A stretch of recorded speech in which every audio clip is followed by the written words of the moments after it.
Hey everyone, welcome to the March BizTalk Live.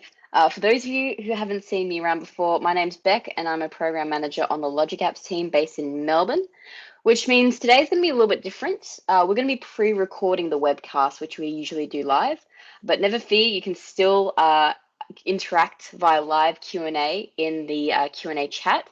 So please feel free to ask any questions and we'll answer them live as they come through. We have a pretty exciting session today. Dan and Andrew are back to talk about testing, debugging, and configuration of the migration toolkit. So without further ado, I'll hand it over to Daniel and Andrew. Take it away. Thanks, Beck. Let me just get to my slideshow, and here we are, BizTalk Migrator, testing, debugging, and configuring the migrated solution. So what we covered last time, so if you haven't seen last time, the videos are all there on the Logic Apps YouTube site, so go and check them out. But we covered which features of BizTalk orchestrations are supported by the BizTalk Migrator, and delving into a little bit of why that is and some of the challenges, and then went through how converged orchestrations look. So, because we're going from a very different technology in BizTalk to Logic Apps, the same thing looks really different. And what we're going to talk about today is some more of that. But what we're going to cover is really going right back to the basic concepts, because we're going to look at really how some of these things are really built at a fundamental level, and so that will help you understand why the output is built like it is. Then I'm going to hand over to Dan, and he'll talk a bit about performance and debugging, and also how you can change some of the configuration to tweak the output to suit exactly what you want, which is also a really handy thing. So moving on with that, basic concepts. So there are a lot of things that we talk about, and this is just a really good start to just run through them, just to recap on what they are. So the message bus. So the BizTalk Migrator outputs an application called a message bus, and these are core components used for any integration solution. So in other words, what are the things that any integration solution would use? The BizTalk Migrator, as we've said on various occasions, it really heavily relies on the root and slip router pattern. So the components for a root and slip router are in there. And that involves things like an envelope that we'll talk about later, a message router, but also the fundamental ability to do publish and subscribe can be used by an integration solution. So those things go in the message bus. So the message bus is just the fundamental capabilities for integration. And then we have the system application. Now on BizTalk, you've got a system application, and that actually is an application that all your BizTalk apps reference, and that includes common schemas and particularly property schemas, those sort of things. So we've taken that same concept here, and we've got the system application here, which has common components specific to BizTalk. So, for example, things that simulate the message box, particularly subscription from the message box, things that represent the pipeline components that you would get in BizTalk. All those common components are in the system application, and then everything else gets built on top of that. And one of the things that we talk about as well is in terms of a concept is that of a scenario. So a scenario is an end-to-end path that starts off the starts and finishes usually using publish and subscribe at one of the ends. So for example, a receive location starts off at an adapter. You then do pipeline processing, going through a number of pipeline components. You then do your inbound maps, your inbound transforms, and then publish the message box. So from the adapter receiving the message through to go into the message box, that's an end-to-end life cycle of a message. And then the message box decouples that, and then something else can happen. So a send port starts off at starts off at the message box with a subscription. Then you do your send maps, your send transforms. You then go through send pipeline processing, where you again a series of pipeline components get called, and then you go to the send adapter. That message goes out, and so from message box through to the adapter is another complete path that's decoupled from everything else. And similarly, orchestrations are are a message box to message box. Orchestrations obviously can't send anything via, they can't send directly, so they have to go via the message box to use a send port. So an orchestration is a message box to message box. You start off with a subscription and you end with one or more publishers to the message box, and those are routes through an application that are scenarios. So when your BizTalk application gets broken down into really granular components, those components get assembled into a scenario and get linked together. So the configuration, funnily enough, helps you link that scenario together, and so that configuration will go in the configuration store, and that's broken down by all the it says on the slide intermediate endpoint, but the route and slip router pattern effectively breaks everything down into 4 things: messages, channels, intermediaries, and endpoints. So an endpoint is obviously where you communicate externally. An intermediary is something that does something. A channel is the communication in between, and the messages, obviously, they're the actual data that's flowing through. So the routing slip is the path through that scenario, so it would be, for example, for an XML receive, you'd have, you need to do an XML disassembly, a content promotion. You then might have a map and then a publish to message box. That's a scenario. So the routing slip would say, in order to complete this scenario, I need to do steps A, B, C, and D, and that's what a routing slip is. And then the routing properties, again, because we use publish and subscribe and that sort of thing, routing properties are like the promoted properties you have in BizTalk that you're all familiar with. So they exist. And then obviously we have subscriptions.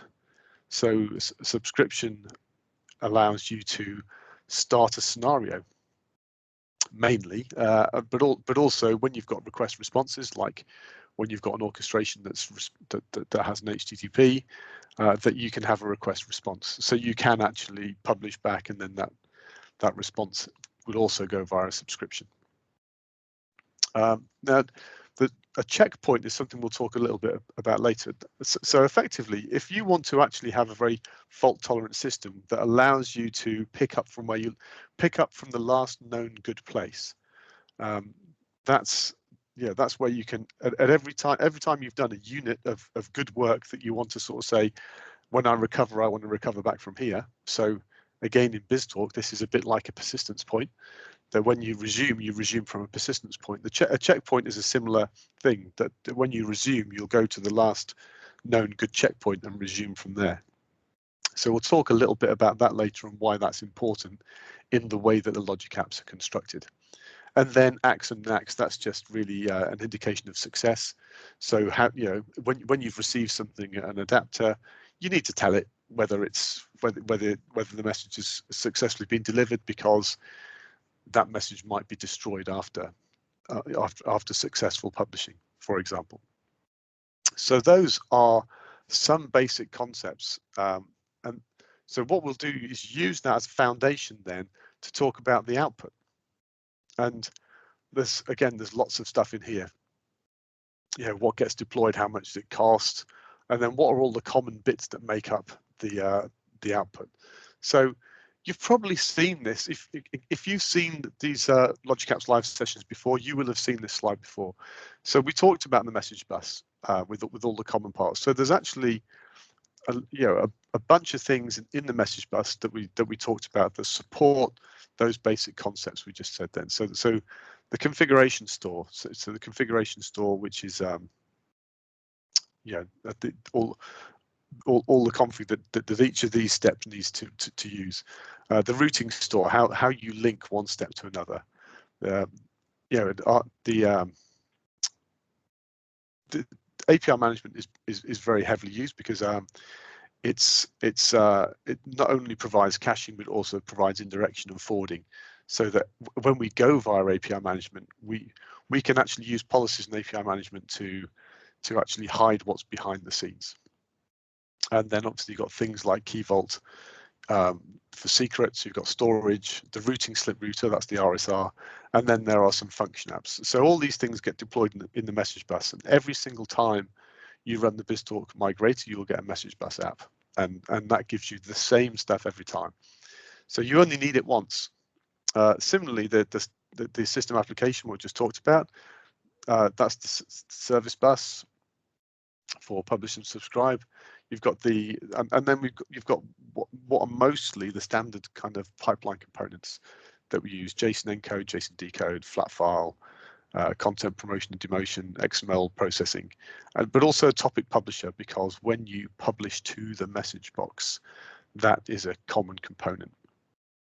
And then obviously your application is basically built up of scenarios that represent 7 ports, receive ports.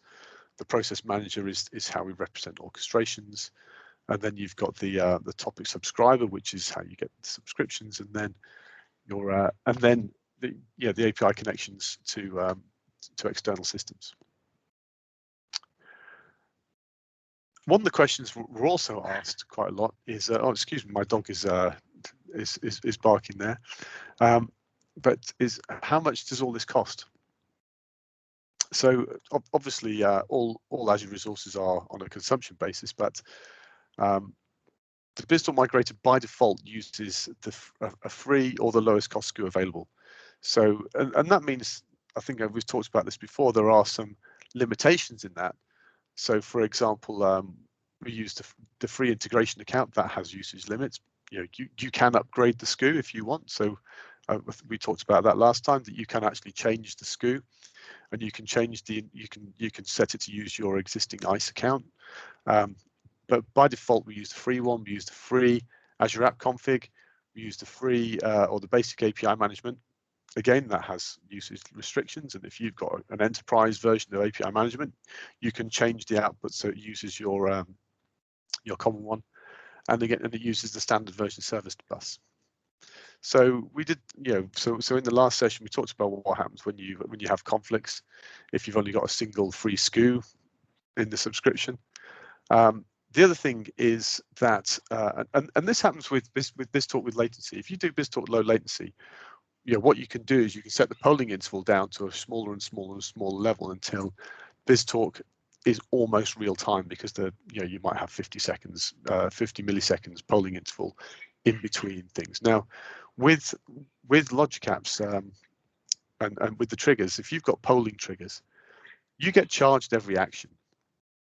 And so if you poll every 50 milliseconds, even though you've got like 1,000th of a cent or whatever it is for each of those will start to add up really quickly. So by default, the BizTalk Migrator will set you will set the polling defaults to 30 seconds, which gives you that trade-off between latency and cost, as we've seen.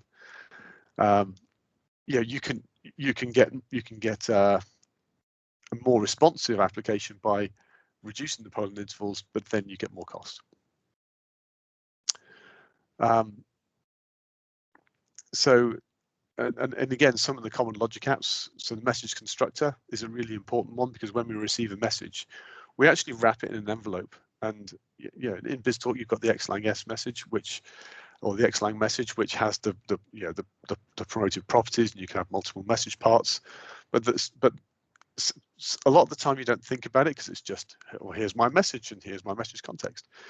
The BizTalk migrators had to actually produce a message constructor that will produce an envelope for that. Similarly, the read and slip router we've talked about, where you go from one step to another. Then we've got the XML message processor. So again, in BizTalk, this is all provided for you out of the box. XML disassembly, XML assembly, they're all provided out of the box. Those components have to be actually, the BizTalk migrator has recreated those components, so that again you've got them out of the box, because the BizTalk migrator has given them for you. Topic publisher, topic subscriber, those get you in and out of the message box. And then we've got the various receive and send adapters. Now, again, those are at the moment there are, as we've said before, there's a limited number of receives and sends that are available, but those over time, as people engage with the open source project, those will build up. But the receive adapters and send adapters, because they are configured like the file adapter is configured for your file location. It's specific to your scenario. Although it's a generic pattern, it's actually created specific for your application. Same with the send. If you're sending via HTTP, you're sending to a specific URL, so that send adapter is configured specifically for your URL. Okay, now talking about the structure of a logic app. So if you look at one of the logic apps that is output by the BizTalk Migrator, it'll look a little bit like this. One of the things you'll notice is that it's all fairly flat. That you always have a logic apps typically will start with a trigger, and then you will get these variables being initialized, and then you'll just have a series of steps, and we go from one to the other. So why is that?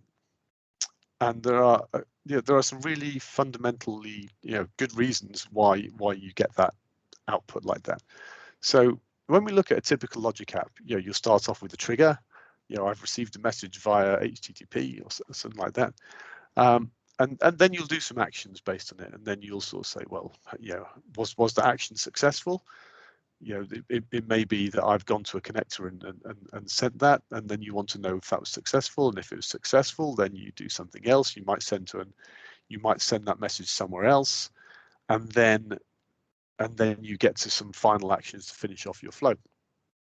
Now, the thing is that step there is great, it's wonderful, but if you don't get success in step one, then everything else hangs off that. And the way that logic apps are built, because an if statement, or because the equivalent of an if, a decision in logic apps, actually nests all the subsequent tasks within it.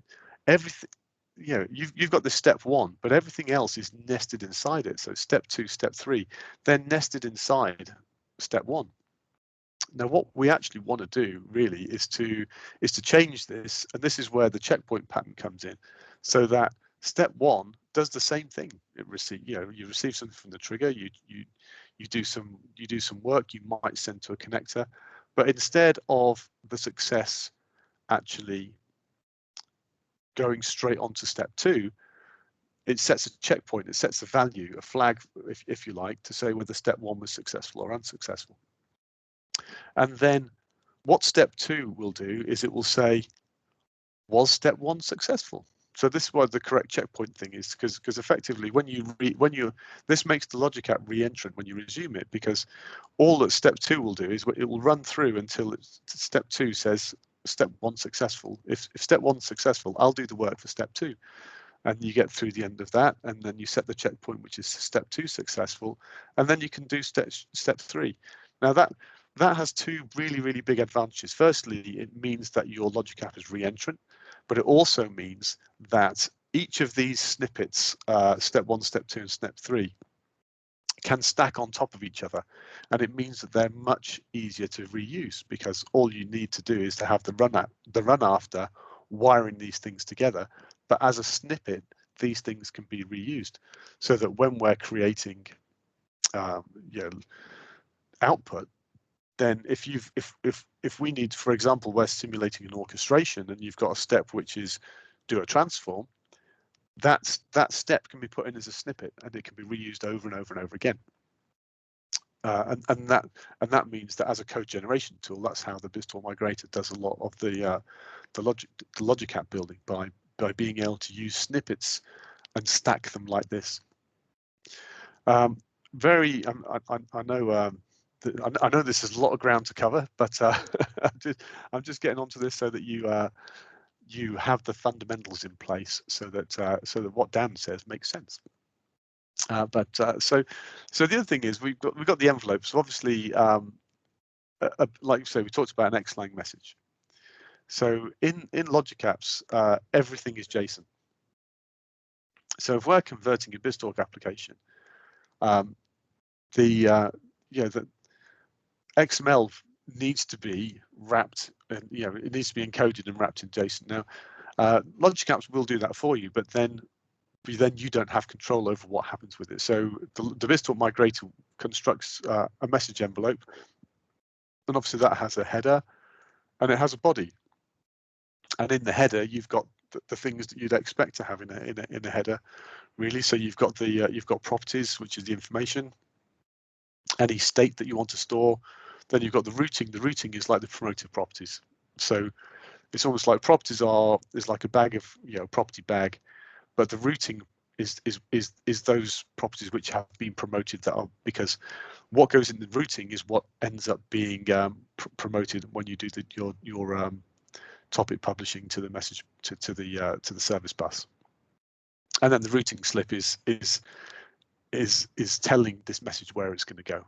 And similarly, the body can have multiple body parts. So the body is an array of body parts, and each part has, it has the data. It's got a part type, which tells you what it is, the content type. So which might be, XML. The encoding might say it's base64 encoded, and then you've got the actual content. So when we've got when you've got your messages being processed by the BizTalk migrator, what you have really is your message wrapped in this envelope structure, and that's how we get the routing on it. That's how we handle XML or binary, even though Logic Apps only understand JSON, or only work natively with JSON. And so what does that mean in terms of how that puts together? So if we look at a receive, a receive port or receive adapter, you start off with the adapter, and and that might be connected to an API. The first thing we do when we've received a message off the adapter is we need to construct that message. So we get the raw message that comes in, which may be XML, but that needs to be constructed into that message envelope that we've got there. That's the first thing that happens. And then the message constructor makes a call via API management to some Azure functions, which goes to the Azure app config, and or might get this stuff from cache, because API management can speed things up by caching the responses from API management. So I've received a message, and you want to get the routing slip for that. So what we do is we populate the routing slip onto that message envelope, and then we fire at the routing slip router. And the routing slip router is the implementation of the routing slip router pattern. And so that actually guides your message through the series of components in a way that a pipeline processor would guide you through a pipeline of work. So the routing slip router on a receive adapter will go through the XML processor, content promoter to promote your context properties, any transforms to do your inbound maps, and then finally your topic publisher. And your topic publisher is the last step, because that puts your message on the message box. And that is how a receive port actually gets represented in the BizTalk migrator. And finally, obviously, the topic publisher needs to tell the adapter that it's successful, so that can then it then knows it can finish work. Similarly, the send adapter has a topic subscriber, which is the subscription off the message box, which also will go to API management and do that whole thing of getting the routing slip from app config, but in this case, the topic subscriber will also create the envelope, receive the envelope, but it will add that routing slip onto the envelope. And then the routing slip router will do the mirror image of that. So it will do it will drive a send pipeline. So it will do XML translation, content demotion. It will do JSON encoding, and then it will send to the adapter. The adapter will go off to the endpoint, send your message out, and then finally you'll get an ACK or an ACK to say whether that work was successful and whether we can tell the message box that message can now be destroyed. So that is how a send port would be represented in the BizTalk migrator. So and here's just a little bit of just a few things just that you may not know, is that you don't need to use this tool with BizTalk. So actually, that whole thing of the message bus and the system application, that's actually like a little tool bag that you can use to build an integration application. So you could run the BizTalk migrator with an empty BizTalk app, get rid of that anything from that, and just use those generated resources. and you can use that as a little toolkit for creating your own application. We talked a bit about API management and going to API management to get things from caching. But if you change those things, you can actually clear that cache. So you can automate that to make sure your cache is automatically updated in a similar way that you kind of sometimes can force an SSO config refresh in BizTalk. And finally, because all those routes that I go from component A to component B, component C, and that makes a pipeline, that's all in config. And because that's in config, you've got control over it. Because ultimately, once this stuff's been generated, that's then your application. So you can change that config and you can change the behavior of your application. So you can add intermediaries, you can change intermediaries, you can you've got control to change the path the message takes based on that config. So, and Dan's going to talk a little bit about that in a moment. So without further ado, I'm actually going to hand over to Dan now, who's then going to take you through performance and debugging. Awesome. Thanks, Andrew. All right, can you see my screen? I'm assuming so. Okay, cool. Thanks, Andrew. Righty. So let's talk a little bit about performance. So the first thing is that performance is always relative to your expectations. You know, if I expect something to take half an hour and it takes 10 minutes, then yay, that's great. But one of the things we have to talk a little bit about logic apps as it is today, or at least the different parts that make up what the BizTalk migrator is going to be deploying, is that cold start performance is not great at the moment. And this, if you are an old school C# developer or ASP.NET developer, you might remember back in the days of, I guess, iOS 5 and below, the first time you hit a website that was written in ASP.NET would take a while to start up because of the just-in-time compile. We have similar sorts of things going on in the Logic Apps backend, or at least in the AIS backend as well. So, for example, inline code at the moment is based upon a series of functions that run underneath your integration account. And so the first time you hit it, it's going to take a little while. It can take sort of 6 or 7 seconds. Subsequently, it'll be a lot faster. Ditto with Azure Functions. There's a startup cost to Azure Functions unless you're paying for the premium SKU and you have them always running. Azure App Config has its own startup as well, which is part of the reason that API management is caching the app config responses. And then again, integration accounts, so the transform and validate, they have a startup cost as well. Now, these things will change over time. I know the product group are working on various things that can help make that better, but there is a cold start performance cost. The first time you run something through, it's not as quick as the subsequent times you run something through. The warm start is better, but it's not as good as BizTalk.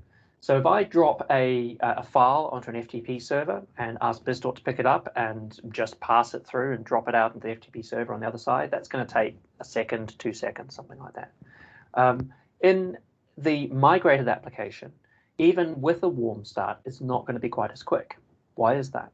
So one of the things is polling model. So with BizTalk is using microsecond or millisecond, I should say. Microsecond would be great, but millisecond polling. It's all based on SQL. So it's polling, your locations quite quickly. And all the bits and pieces inside BizTalk that are based on SQL have that sort of millisecond level polling. We can't do millisecond level polling at the moment with Logic Apps. The smallest unit we can use is 1 second. So there's always going to be a slight overhead with that. And then there is latency involved in the various bits and pieces. It's cloud-based. We're going from a Logic App to APIM to a function. We're going to add latency, as we go through. More latency than you'd expect on a single file being processed through BizTalk. But one of the things is that unlike with BizTalk, your latency won't increase as your throughput does. As I said, you pick up a single file in BizTalk and drop it out the other side through a pass-through receive port, pass-through receive pipeline and pass-through send port. Pipeline, it'll probably go through in a second or two. So yes, it might take on warm start, 8, 10, 12 seconds to do it at the moment through your Logic App solution.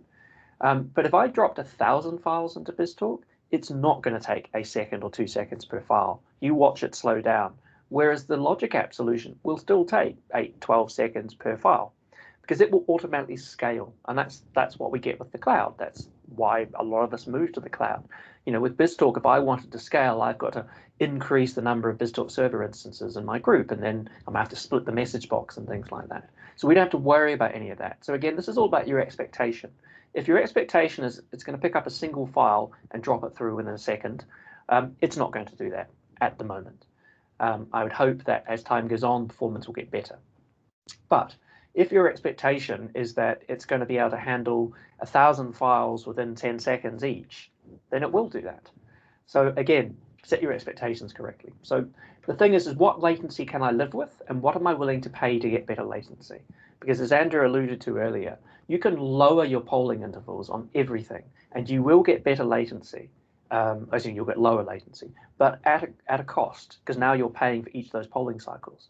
And because, for example, each topic subscriber or each adapter that uses something like file or FTP is using a polling model, if you've got a lot of those, then your costs are going to increase. I mean, it's still cheaper than BizTalk, but if you're expecting it to be really, really low cost, you've got to balance that all out.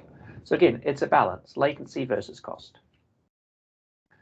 So how can we get better latency? One of the things is to decrease the polling time for the receive adapters and the topic subscriber. And one of the things I would say is at the moment, the service bus trigger and the FTP, well, mainly the service bus trigger is what I'm thinking about. It's polling based. And it would be possible to make it event grid based. And I've done this at a few clients where you effectively trigger on event grid. So an event grid event gets fired when a message is published to a topic, and then you use that to trigger.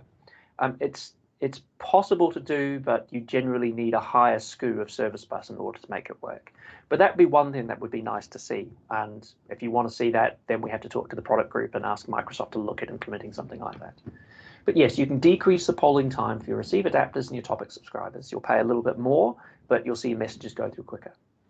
We could use simpler routes, and this is something I talked about in an early webinar, that at the moment, something like the XML receive pipeline, which is made up of a number of different components, you can combine those components into one. And this is something that I've done and I want to contribute to the project.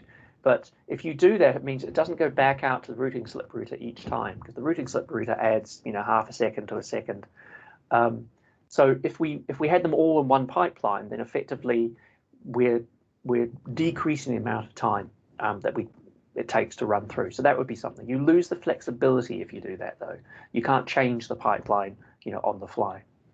You could also write a scheduler to kick each of your scenarios. So if you remember back in the old, IIS days, you might kick your you kick ASP.NET with a simple ping just to make sure that it's constantly staying in memory, doesn't unload your app domain. This is something similar. You could do that. Write a scheduler that's just going to kick your logic apps that'll make sure that everything's running all the time. One thing we could look at is a move to stateless logic app. So in the new preview runtime, we have the option of doing stateless logic apps. So we lose persistence to storage, but we get a little bit more in terms of lower latency. And that's something maybe to look at. Alrighty, I'm going to take you through a demo now. We've done enough talking. Let's go and look at some code. So come back out here to the browser. Righty, so I have already run through and deployed one of the sample scenarios. So if you've ever come out to GitHub here, you know that the main repo here is AIM-Tool, Azure AIM-Tool, which is where all the documentation is. Oh, do the survey. Make Beck happy, do the survey. Make Microsoft happy. And inside here are some example scenarios, yeah? And they actually live in the AIM BizTalk repo. So in the AIM BizTalk repo is a folder called scenarios. And in here, there are 4 scenarios that come with the tool: FTP, that one there's actually file, simple orchestration, and a request response orchestration. If you're wanting to deploy these and test them, something to bear in mind is the FTP one means you need access to an FTP server. The file one means that you have to set up the on-premise data gateway, because this uses the file system connector and logic apps, and that today only uses the on-premise data gateway. These two here just use the HTTP triggers. So they're simpler to use in some ways. But I'm going to use the FTP pass-through. That's the one I've deployed. And inside here, you'll find that we've actually got a BizTalk MSI. So you can run the tool over this, and you can deploy this if you want to your BizTalk server. And further up here, we also have the whole solution here as well. So there's an actual BizTalk solution inside here.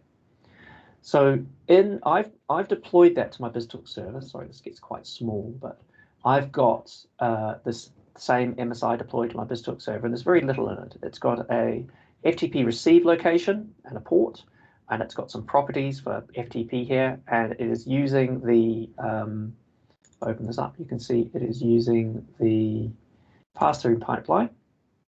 Seems to have frozen on me. I'm clicking on the wrong thing, that's why. It's using the pass-through pipeline here for receive, and the send port, which just subscribes to any messages that come through the receive location. It's using the pass-through transmit pipeline. So simplest possible application you could get. Now, when we deploy that, I won't go through deployment, when we deploy that, we end up with a number of different resource groups and components deployed, even though there's only one application.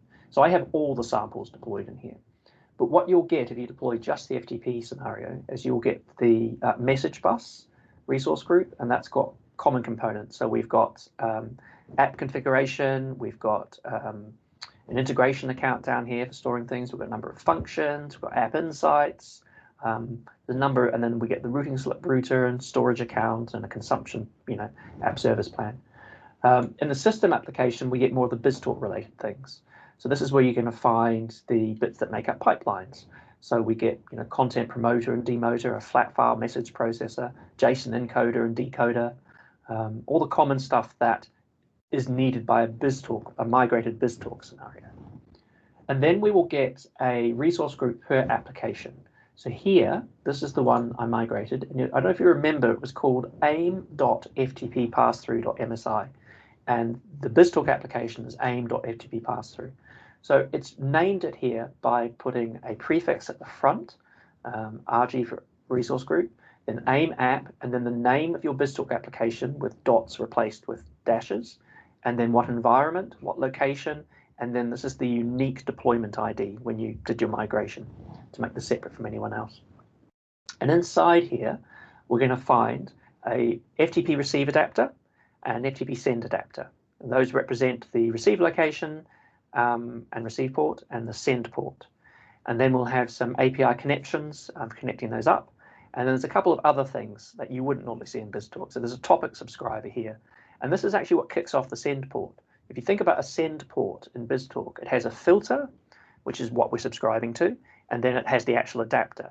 So in here, this is split into two parts.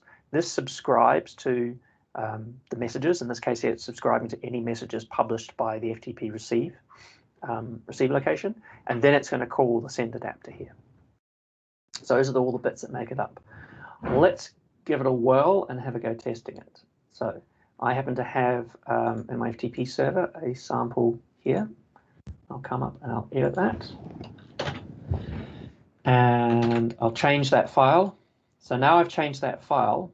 The FTP receive adapter is polling, and I've set it up to poll every 5 seconds, I think.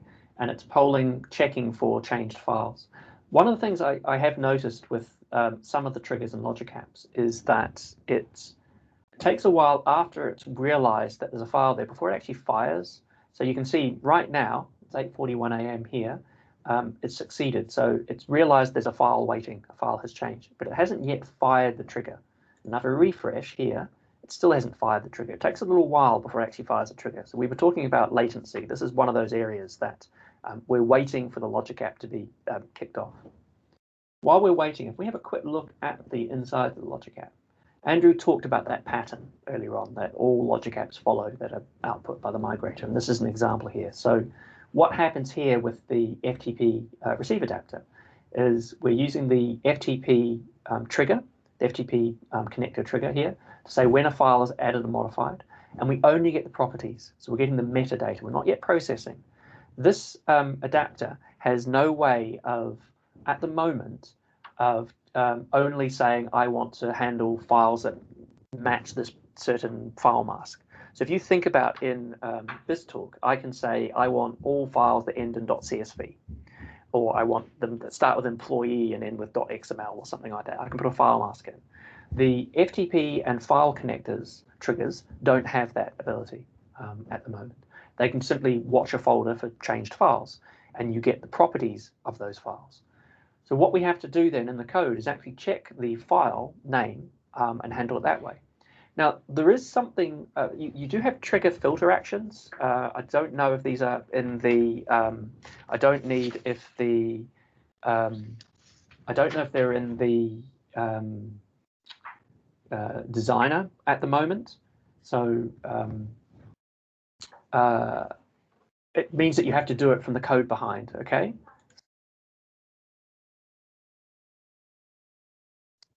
Sorry, I got interrupted there for a second. So at the moment, even though we've got filter triggers, so we could actually set up a trigger to say I only want to pick up files with this name. You can't do file masks with those triggers at all. So what happens is we come down in here and we initialize a whole lot of variables, and then we're going to create a file name mask. And what happens down here is there's a process here which is running some inline JavaScript, and it's converting the BizTalk file mask or Windows file mask into some regex, into a regular expression, and executing that over the properties. So it's saying, should we process this file? Is it one of the files we care about? Now, ideally, that would be done up here in the trigger, but there's no support for regex inside a trigger or anything like that, or file masks. So it has to be done inside code here. But we check, do we want to process this file? Does it match the file mask we've got? And that file mask has come from BizTalk.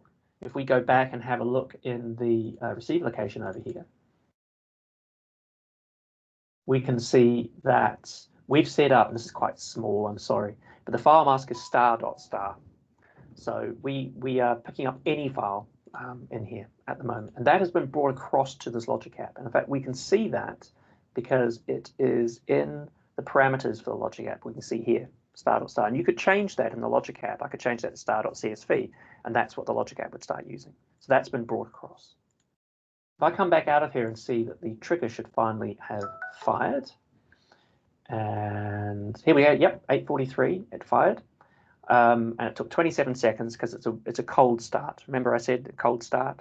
After about, I think, 5 or 6 minutes of not doing anything, it becomes a cold start again as things get unloaded under the covers in AIS. If I come back out here and I go to my outbound folder, I will see, here we go, here's my new file here. And because it's passed through, all it has done is taken the same file that I brought in and passed it through the other side. Woohoo. If I go and look at the run history and see what's happened here, you can run through and see exactly what's happened. It's picked it up and it's done some work. So it's got the configuration, it's validated the configuration, it's run through saying, should we process this file, as I showed earlier on. And notice here that I'm not delving down. Andrew talked earlier on about the design of the logic apps. I'm not going from one action inside another action, inside another action. Yeah, they're not collapsed anyway, they're at the top level. So we're constructing a message here, and the message constructor is also calling the routing subrouter. That's why this takes 22 seconds, because it's running through all the steps in the pipeline. And then at the end, it's going, are we successful or not? And if we weren't successful, it actually puts it on a suspend queue. If we have a little look at what's going on in Service Bus, so I've got, I apologize for the font size here, it's quite small to read, but if we look at the message box namespace we've got in here, we see that we've got 3 topics. We've got the message box topic, we've got a response topic, and we've got a suspend queue. And the message box topic has a number of subscriptions. They are quite small, but we've got one per scenario. So in this case here, we've got one for the FTP send port. So what happens is the FTP receive adapter, when it's run all the way through everything, it publishes the message to the message box. And then this subscription here is used by the topic subscriber for the send port. Yeah, so that's what picks it up and then sends it back out the other side. The suspend queue here is if something goes wrong, the message automatically is put on the suspend queue. So if I was to look at the messages in here, and again, I apologize for the font size, but what's going on in here is I've got 2 types of messages. This is a NAC, so we talked about the NACs being returned. So this is saying there was an error and it tells you what the error was. And also in here, we have failed messages. And in this case here, this is the actual header or the envelope that was that we had. So I'll give you an example of one of these. So for example, here's a failed message from the FTP receive adapter. And this is what we got in the trigger. This is what the trigger gave us. So it's the actual message received into the logic app that we've suspended. So this works the same way as BizTalk. We're suspending out an error notification, a failed routing error message, and then also the original message as well is being suspended. Alrighty. How is this controlled? So one of the ways that we can control things is via configuration. So if I come back out here to this presentation, Andrew had a simpler version of this in his slide, but what we just saw happening here with FTP is we were picking up the message using the FTP connector, and that's being done in an adapter, in a logic app here. And inside that logic app, we're also calling a message constructor. And that's going away to APIM to say, build me an envelope, which goes away to a function, which goes away again to APIM to get information from Azure App Config, and then it starts going through the routing slip router, which then moves it around to different places depending on what's in your pipeline. So we've got a content promoter, because this is pass-through, there's very little happening. The content promoter is promoting adapter properties that the send port are going to pick up. So in this case here, it would be the receive port name. And then we publish to the service bus topic, and that's it, we're done. So this all happens automatically, and it's all based on configuration. So how does configuration work? In app config, we have a configuration key per scenario. Andrew briefly talked about scenarios earlier on, where a scenario is a unique set of steps in BizTalk.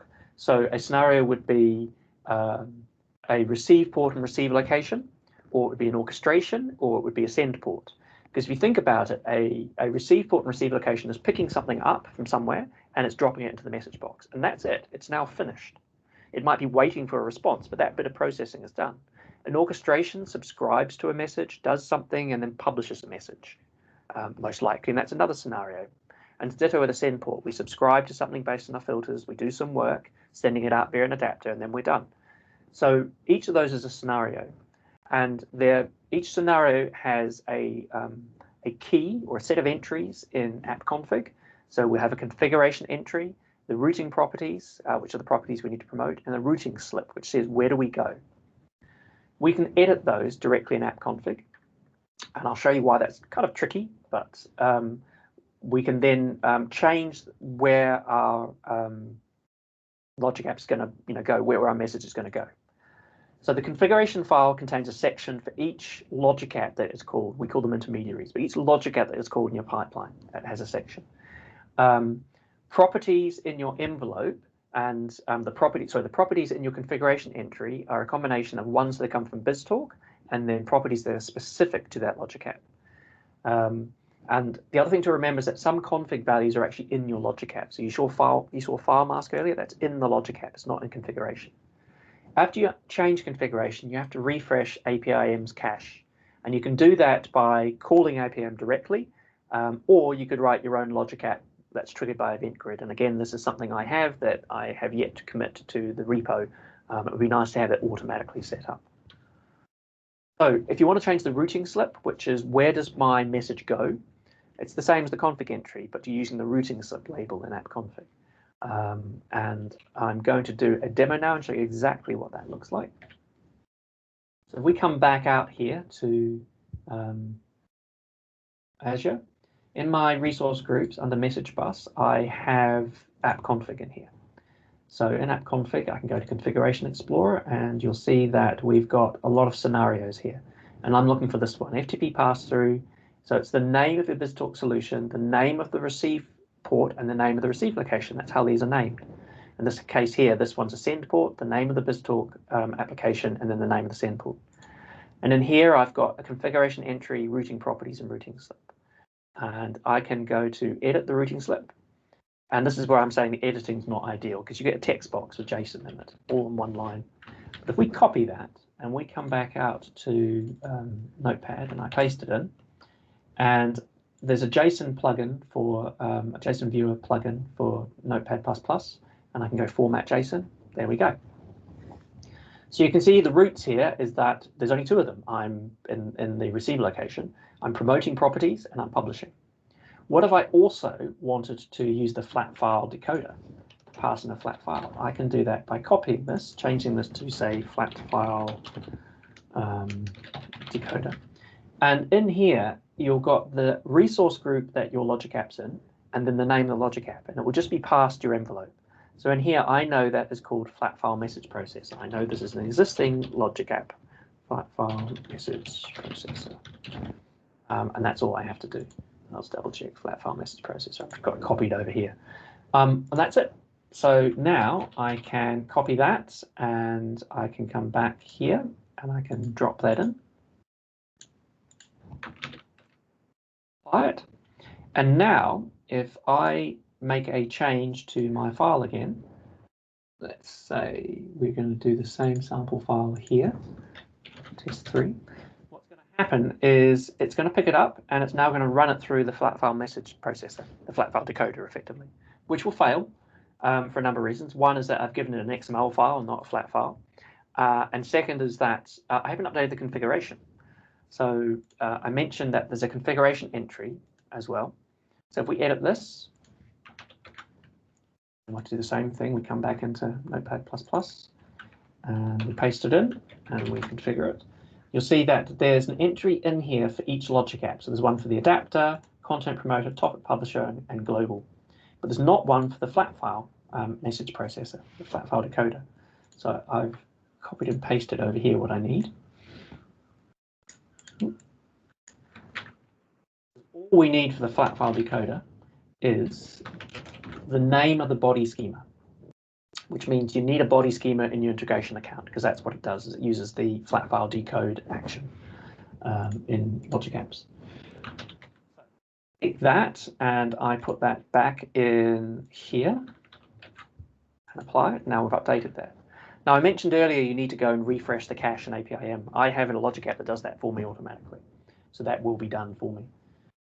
If I come back now to the FTP pass-through scenario, and hopefully in my receive location, I will see that it's running, and it should be running with the wrong config. So I'm expecting this to fail. I'm expecting to get a failed at the end out of this, because it won't find the config for that entry, and then I'll get something in the suspend queue. Here we go. Yep, it's failed. So if I was to go back to the message box here, to service bus and look in my suspend queue, I should now have 11 or 12 because I've got the NAC and I've also got the original message. So that's correctly worked. And in fact, if I look in the NAC, I can actually come into the logic app and the run here, and I can come down to the bottom and find where it failed, and here's the NAC. Here's where we're suspending it. So I can look at what's in that NAC, and what it will do is when something fails, it will tell you as an error, it will tell you the name of the logic app, and it will give you the run ID of the logic app. So I can now go back to Azure here and find that logic app and find that run ID to see what was going on when it was processing that. But in which case I know what was going on. I've sent it an XML file and I didn't have the configuration set up right. So what happens if I send it an actual CSV file now? If I come back out here and I go and find my CSV file, and I was showing this to Bill the other day, that's why he's in there, and I changed that, and what will happen now is it will fire again soon. It takes a minute or so, but it will fire again and it will pick that up, and now it should process it. And in fact, if I go and look at the flat file message processor, I should see that it's executed and it has decoded it and it's converted it from CSV into XML, and that's what will come out the other side. So I keep refreshing this. Like I say, this does seem to take a minute. I think that's it from changing configuration. You've just got to remember that when you change your routing slip, you've got to add in an entry to your configuration entry as well. If you don't keep them, in sync, you'll get an error. I'm wanting to show this having popped out the other side, so it hasn't fired yet, but it will in a minute. Alrighty. This is the routing slip router logic app, so this is what fires multiple times. So, for a pipeline, you'll see a lot of runs in here, which is why you need that run ID. If something goes wrong, you need to be able to find this particular one. The other thing too is that as a message passes through, each message has a tracking ID, and that tracking ID is emitted into the Logic app. So if you're taking your Logic app information, logging information, and putting it in, say, an App Insights or something, you can link together all the different runs through that tracking ID. And I think the product people are working on stuff to make that better as well. Alrighty, so hopefully that's going to run. Oh, there it goes, it's running. What I should see in a few seconds coming out in my outbound folder here is there it is a transform message. So we'll edit that, and we should see, excellent. So it's gone from my CSV to XML. And that schema was in my, I come back out here to resource groups, that was in my integration account, which is here under my message bus resource group. And in my integration account down here, I have a number of schemas, and one of those is a flat file schema. So here's the flat file schema it used.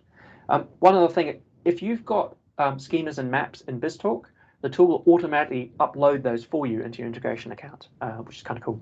You might be limited though. If you're using the free SKU, you're limited to 500 or 1,000 schemas and maps and things like that. Alrighty. So that is that demo. That was changed in the config. Shameless plug here. If you want to see more in the tool, then please go to this link, aka.ms BizTalk Migration Survey, fill it in, and tell Microsoft what you'd like to see, if you're planning a migration, what works for you, what doesn't work for you, that sort of thing. Alrighty, that's me. Thanks, folks. So yes, as Daniel mentioned, shameless plug, hit the survey with any requested features and feedback. We're happy to take it on. We'll leave the link live for a couple of minutes just to answer the rest of the questions. But yeah, thanks so much for joining this BizTalk Live. We'll see you next month.